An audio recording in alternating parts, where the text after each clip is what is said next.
नमस्ते बच्चों, सपना हिंदी क्लासेस में आपका स्वागत है। आज हम आरोह पाठ्य पुस्तिका का पद्य से पाठ दुष्यंत कुमार की गजल साए में धूप पढ़ेंगे। प्रथम हम दुष्यंत कुमार जी का जीवन और साहित्य परिचय पढ़ेंगे। दुष्यंत कुमार का जन्म सन 1933 राजपुर नवादा गांव में हुआ था। इनकी प्रमुख रचनाएं सूर्य का स्वागत, आवाजों के घेरे, साए में धूप, जलते हुए वन का बसंत ये इनके काव्य थे। एक कंठ विष पाई ये इनका गीति नाट्य है। छोटे छोटे सवाल, आंगन में एक वृक्ष और दोहरी जिंदगी ये इनके उपन्यास हैं। इनकी मृत्यु सन 1975 में हुई। दुष्यंत कुमार का साहित्यिक जीवन इलाहाबाद में आरंभ हुआ। वहाँ ही साहित्यिक संस्था परिमल की गोष्ठियों में वे सक्रिय रूप से भाग लेते रहे और नए पत्ते जैसे महत्वपूर्ण पत्र के साथ भी जुड़े रहे।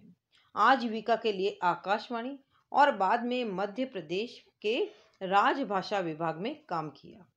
अल्प आयु में ही उनका देहावसान हो गया। देहावसान का अर्थ होता है मृत्यु। अल्प आयु यानी कम आयु। कम आयु में ही इनकी मृत्यु हो गई। किंतु इस छोटे जीवन की साहित्यिक उपलब्धियां कुछ छोटी नहीं हैं। गजल की विधा को हिंदी में प्रतिष्ठित करने का श्रेय अकेले दुष्यंत को ही जाता है। अंडरलाइन कर लेना। उनके कई शेर साहित्यिक एवं राजनीतिक जमावड़ों में लोकोक्तियों की तरह दोहराए जाते हैं। जमावड़े का अर्थ होता है लोगों की भीड़। साहित्यिक गुणवत्ता में से समझौता न करते हुए भी दुष्यंत ने लोकप्रियता के लिए नए प्रतिमान कायम किए। एक कंठ विष पाई शीर्षक गीति नाट्य हिंदी साहित्य की एक महत्वपूर्ण एवं बहुप्रशंसनीय कृति है। अंडरलाइन करना। यहाँ दुष्यंत की जो गजल दी गई है वह उनके गजल संग्रह साए में धूप से ली गई है। गजलों में शीर्षक देने का कोई चलन नहीं है, इसीलिए यहाँ कोई शीर्षक नहीं दिया जा रहा है और इस गजल को हम साए में धूप गजल संग्रह जो है उससे लिया गया है, इसीलिए इसका नाम साए में धूप रख दिया गया है।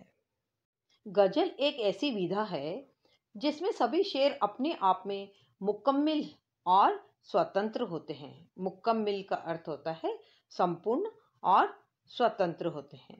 उन्हें किसी क्रम व्यवस्था के तहत पढ़े जाने की दरकार नहीं होती। दरकार का अर्थ होता है जरूरत। इसके बावजूद दो चीजें ऐसी है जो इन शेरों को आपस में गुंथकर एक रचना की शक्ल देती है। एक रूप के स्तर पर तुक का निर्वाह यानी कि यहाँ पर तुकबंदी का होना जरूरी है, और दो अंतर वस्तु के स्तर पर मिजाज का निर्वाह। मिजाज का अर्थ होता है नेचर।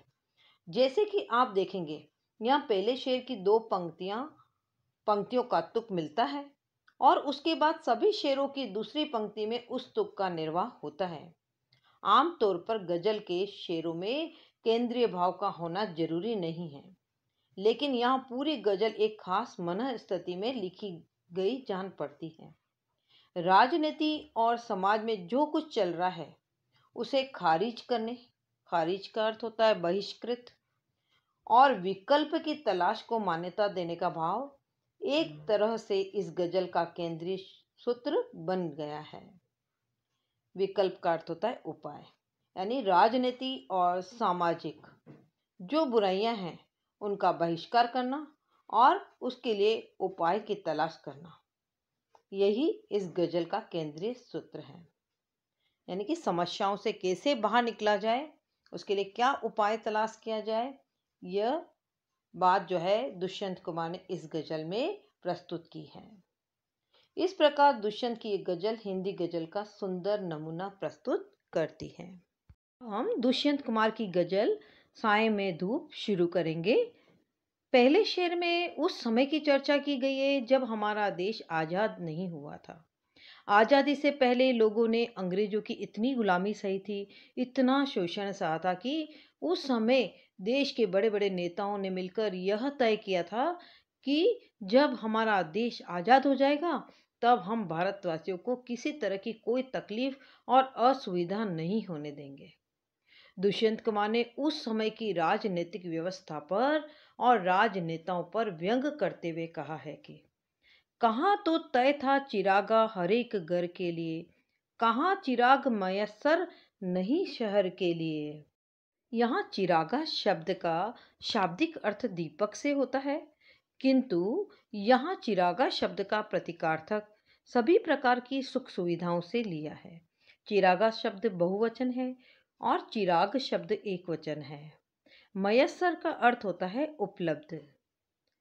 कहाँ तो तय था चिरागा हर एक घर के लिए, अर्थात दुष्यंत कुमार कहना चाहते हैं कि जब हमारा देश गुलाम था तब देश के बड़े बड़े नेताओं ने यह तय किया था कि आज़ादी के बाद हर घर में सब तरह की सुख सुविधाएं उपलब्ध कराएंगे।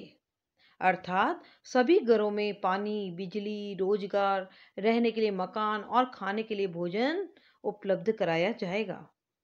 इस तरह की सभी सुख सुविधाओं को देने का राजनेताओं ने निश्चय किया था। किंतु कहाँ चिराग मयस्सर नहीं शहर के लिए, किंतु आज हमारा देश आजाद हो गया है, किंतु ये राजनेताओं ने एक चिराग अर्थात एक सुविधा भी शहर में उपलब्ध नहीं करवाई है, तो गांव में देने की तो बात बहुत दूर की है। यहाँ हम देखेंगे अलंकार, तो अनुप्रास अलंकार होगा, क्योंकि दोनों पंक्तियों में तुक वाले तुकांत स्वर एक समान है, लिए लिए। ठीक है। फिर यहाँ पर हम देखेंगे उर्दू शब्दावली का प्रयोग किया गया है। चिरागा, मयस्सर, ये उर्दू शब्द हैं, उर्दू शब्दावली का प्रयोग किया है। दूसरा शेर पढ़ेंगे। यहाँ दरख्तों के साए में धूप लगती है, चलो यहाँ से चले और उम्र भर के लिए। दरख्त शब्द का अर्थ वृक्ष होता है, किंतु यहाँ पर दरख्त शब्द शासक का प्रतीक है, राजनेता का प्रतीक है। दुष्यंत कुमार कहते हैं कि यहाँ दरख्तों के साए में धूप लगती है, तो दुष्यंत कुमार ने अपने समय की राजनीतिक व्यवस्था पर व्यंग करते हुए कहा है कि वृक्षों की छाया शीतल होती है, परंतु स्वतंत्र भारत में वृक्षों की छाया में भी धूप सताती है। अर्थात यह वृक्षों से आशय देश के शासक वर्ग से लिया है। कवि कहते हैं कि देश के नेता भ्रष्ट और स्वार्थी हो गए हैं, वे अपने कर्तव्य का पालन नहीं कर रहे हैं। उनके शासन में जनता को कोई सुख चैन नहीं मिल रहा है, बल्कि कष्ट ही कष्ट मिल रहा है। चलो यहाँ से चलें और उम्र भर के लिए। देखिए, दुष्यंत कुमार के समय की शासन व्यवस्था से जनता उब चुकी है और निराश हो गई है। देश की स्वतंत्रता के बाद भी उनकी समस्याओं का कोई समाधान नहीं हुआ है। नेताओं ने भारतीयों के सुख चैन के लिए भी कुछ नहीं किया है। इसीलिए जनता को लग रहा है कि ऐसी भ्रष्ट शासन व्यवस्था में उनकी समस्याओं का कोई समाधान नहीं हो सकता। इसीलिए यह सोचकर यहाँ की जनता निराश हो चुकी है और ऐसे देश को जहाँ जनता के साथ अन्याय और शोषण हो रहा है, उसे हमेशा हमेशा के लिए छोड़कर कहीं और चले जाना चाहती है। इस शेर में हम देखेंगे दरख्तों और साए, ये शब्द उर्दू के शब्द हैं। दरख्तों के साए में धूप लगती है, यहाँ पर विरोधाभास अलंकार है। अगला शेर पढ़ेंगे। न हो कमीज तो पांवों से पेट ढक लेंगे, ये लोग कितने मुनासिब हैं इस सफर के लिए। मुनासिब का अर्थ होता है अनुकूल। इस शेर में कवि ने भाग्य पर भरोसा करने वाले और संतोषी लोगों पर व्यंग करते हुए कहा है कि न हो कमीज तो पांवों से पेट ढक लेंगे। देखिए, हमारे भारत में बहुत से लोग दीनहीन और दुखी हैं। उनके पास शरीर को ढकने के लिए कमीज नहीं है, तो उस कमी की पूर्ति करने के बजाय अपने पैरों से पेट ढकने की कोशिश कर लेते हैं। यहाँ पाँवों से पेट ढकने का प्रतीकात्मक अर्थ है कि भारतीय गरीब लोग अपनी गरीबी को दूर करने के बजाय उसे छिपाने की कोशिश करते हैं। ये लोग अपने भाग्य में लिखा मानकर अभावों में भी संतुष्ट रहते हैं। वे अपने अभाव को दूर करने के लिए कोई प्रयास नहीं करते, बल्कि इसे अपने भाग्य में लिखा मानकर खुशी खुशी स्वीकार कर लेते हैं। ये लोग अपने साथ हो रहे अन्याय, अत्याचार, शोषण, इन सब के विरुद्ध कभी आवाज नहीं उठाते और अपने अधिकारों के लिए भी नहीं लड़ते। ये भाग्यवादी लोग में लिखा हुआ मानकर गरीबी और शोषण की पीड़ा को सह लेते हैं। ये लोग कितने मुनासिब हैं इस सफर के लिए। देखिए, देश के भ्रष्ट राजनेताओं के लिए ऐसे भाग्यवादी लोग और संतोषी लोग बहुत ही अनुकूल होते हैं, क्योंकि वे जानते हैं कि इन लोगों के साथ कितना भी अन्याय या शोषण कर ले, पर ये लोग इनके कुशासन को कभी चुनौती नहीं देंगे और इनका अहित नहीं करेंगे। इसीलिए ऐसे भाग्यवादी लोग कुशासन चलाने वाले राजनेताओं के लिए हितकर होते हैं। इन्हीं लोगों की वजह से भ्रष्ट राजनेताओं को गलत काम करने की छूट मिल जाती है और वे निश्चिंत होकर अपना स्वार्थ सिद्ध करते रहते हैं। अब हम यहाँ पर देखेंगे अलंकार। पाँवों में और पेट, प प वर्ण की आवृत्ति हो रही है। यहाँ पर अनुप्रास अलंकार है। उर्दू शब्द इसमें है कमीज, मुनासिब और सफर, ये उर्दू शब्द हैं। खुदा नहीं न सही, आदमी का ख्वाब सही, कोई हसीन नज़ारा तो है नज़र के लिए। ख्वाब का अर्थ होता है स्वप्न, हसीन का अर्थ होता है सुंदर, नज़ारा का अर्थ होता है दृश्य, नज़र का अर्थ होता है दृष्टि। इस शेर में ईश्वर पर विश्वास करने वाले और आध्यात्म लोक में सुख खोजने वाले लोगों पर व्यंग करते हुए कवि कहते हैं कि खुदा नहीं न सही, आदमी का ख्वाब सही। यदि ऐसे लोगों से कहा जाए कि ईश्वर नहीं होते, यानी कि जो लोग ईश्वर की आराधना करते हैं, और ऐसे लोगों से यदि कहा जाए कि ईश्वर कुछ नहीं होते, किसी ने उन्हें कभी नहीं देखा, तो ये लोग कहेंगे ईश्वर नहीं है तो न सही। उनके लिए कोई चिंता की बात नहीं है, क्योंकि उन लोगों ने ईश्वर नाम की जिस शक्ति की कल्पना कर रखी है वह उनके लिए सुखद सपना है। अर्थात कवि की दृष्टि से ईश्वर मनुष्य की एक सुंदर कल्पना है, एक सुखद स्वप्न है। कोई हसीन नज़ारा तो है नजर के लिए।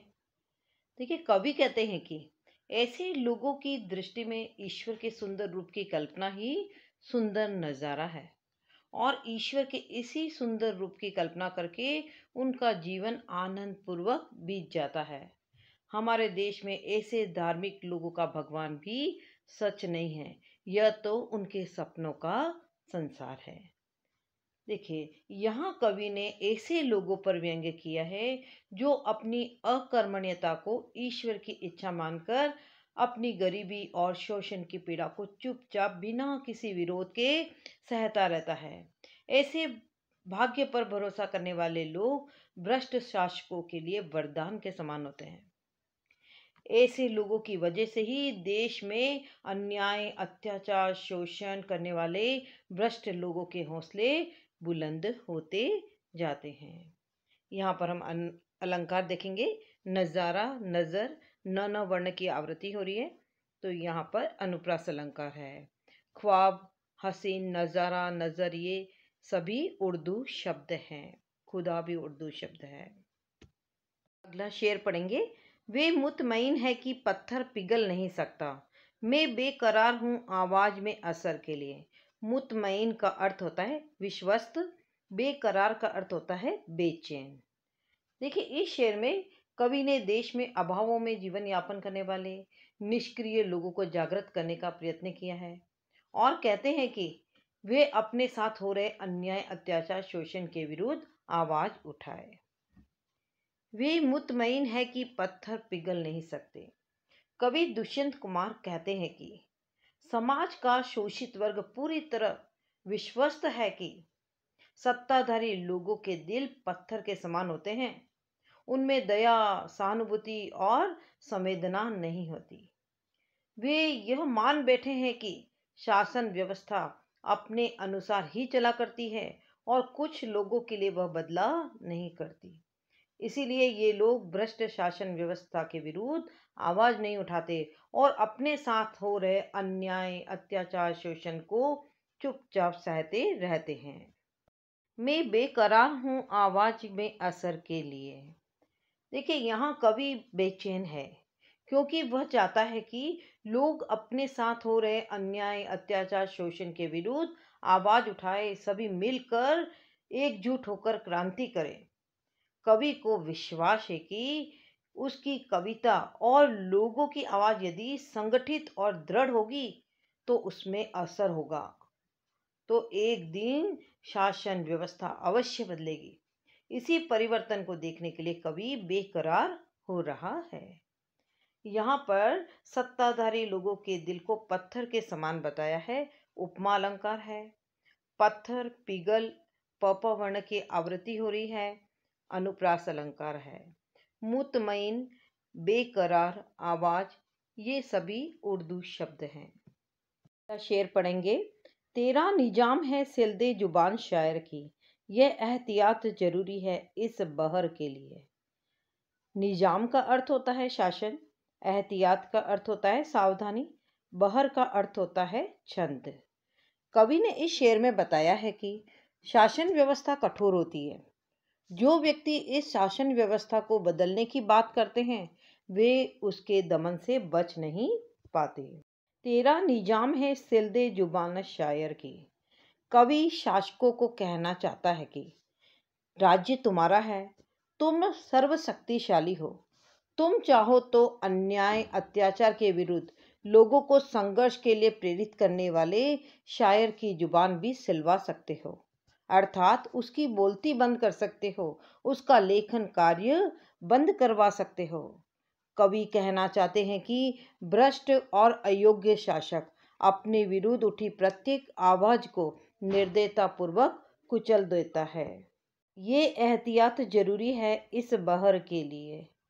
कवि कहते हैं कि क्रांति का संदेश देने वाले शायर को शासन की दमनकारी प्रवृत्ति से सतर्क रहना चाहिए और लोगों को शोषण के विरुद्ध संघर्ष करने के लिए प्रेरित करने का अपना कर्तव्य शायर को बड़ी सावधानी के साथ पूरा करना चाहिए। अब हम अंतिम शेर पढ़ेंगे। जिए तो अपने बगीचे में गुलमोहर के तले, मरे तो घेर की गलियों में गुलमोहर के लिए। इस शेर में कवि ने देश की समृद्धि और विकास के लिए अपने जीवन को समर्पित कर देने की बात कही है। जिए तो अपने बगीचे में गुलमोहर के तले। इस शेर में गुलमोहर के वृक्ष को हमारे देश की समृद्धि का प्रतीक बताया है। कवि कहते हैं कि हमारा यही धर्म है कि अगर हम अपने बगीचे में जिए तो इसी गुलमोहर के पेड़ के लिए जिए, मरे तो गेर की गलियों में गुलमोहर के लिए, और गेर की गलियों में मरे तो इस गुलमोहर के लिए। इसका आशय है कि यदि हम अपने देश में हैं तो हमारा यह कर्तव्य है कि हम अपने देश की समृद्धि और विकास के लिए जिएं और अपने देश में विकास के लिए प्रयत्नशील रहें। यदि हमें गैरों के हाथों मरना भी पड़े तो देश के हित के लिए मरे। कवि कहना चाहते हैं कि सभी देशवासियों को अपने देश की समृद्धि के लिए ही जीना और मरना चाहिए।